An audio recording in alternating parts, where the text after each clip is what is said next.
শীতকাল মানেই বিভিন্ন বাহারি রঙের ফুলের মেলা। আর এই বাহারি রঙের ফুলের মেলা দেখতে চলে গিয়েছিলাম ফুলের রাজ্য যশোরের গদখালিতে। সেখানে বর্তমানে কোন কোন ফুলের চাষ বেশি হচ্ছে এবং আমরা কি কি দেখলাম তা নিয়ে থাকছে আজকের ভিডিও।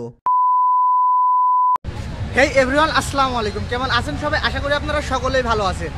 এই মুহূর্তে আমরা আছি কোথায় আপনারা একটু গেস করেন তো।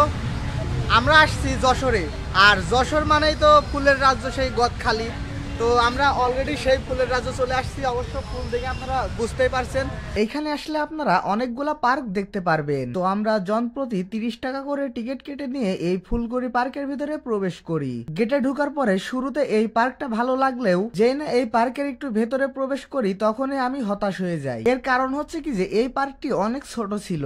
আসলে এই ছোট্ট জায়গাটুকুতে আমাদের প্রবেশ করার জন্য 30 টাকা করে টিকিট নিয়েছে। এইটা যে 30 টাকা দিয়ে প্রবেশ করার মতো কোনো পার্ক তা আমার কাছে মোটেও মনে হয়নি। হচ্ছে কি যে আমরা রং প্লেসে চলে আসছি। আসলে আমার 90 টাকা ওয়েস্ট।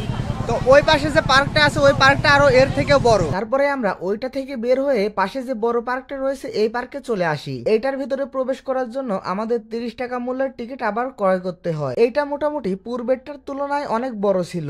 আসলে এই পার্কগুলোতে দেখার তেমন কিছুই নেই, এমনি ফটোশুট করার জন্য এই পার্কগুলো আর কি সাজানো হয়েছে।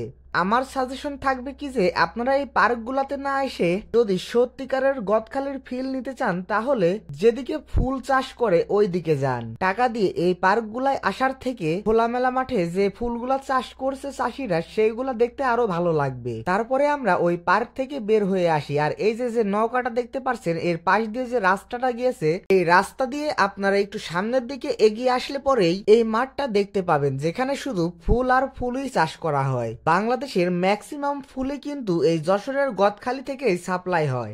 আপনি বাজার থেকে বিভিন্ন প্রয়োজনে যে ফুলগুলা কিনে থাকি সেই ফুলের সিংহভাগ মার্কেট দখল করে আছে এই গদখালি। এই জন্য যশোরের গদখালিকে ফুলের রাজ্যও বলা হয়। এখানে আসলে আপনার চোখ যতদূর যাবে ততদূরই শুধু আপনি দেশি বিদেশি বিভিন্ন ধরনের ফুলের বাগানই দেখতে পাবেন। বাংলাদেশের বিভিন্ন স্থানের জমি যেমন বিভিন্ন ধরনের ধান সবজি চাষের জন্য উপযোগী, ঠিক তেমনি যশোরের এই গদখালির মাটি ফুল চাষের জন্য একদম উপযোগী। অন্যান্য এলাকায় গেলে আপনারা যেমন দেখতে পারবেন কৃষকেরা যেমন বিভিন্ন ফসল উৎপাদনের উপর নির্ভরশীল, ঠিক তেমনি আপনারা যশোরের গদখালিতে আসলে দেখতে পারবেন যে এইখানের কৃষকেরা বিভিন্ন ফুল চাষের উপর নির্ভরশীল।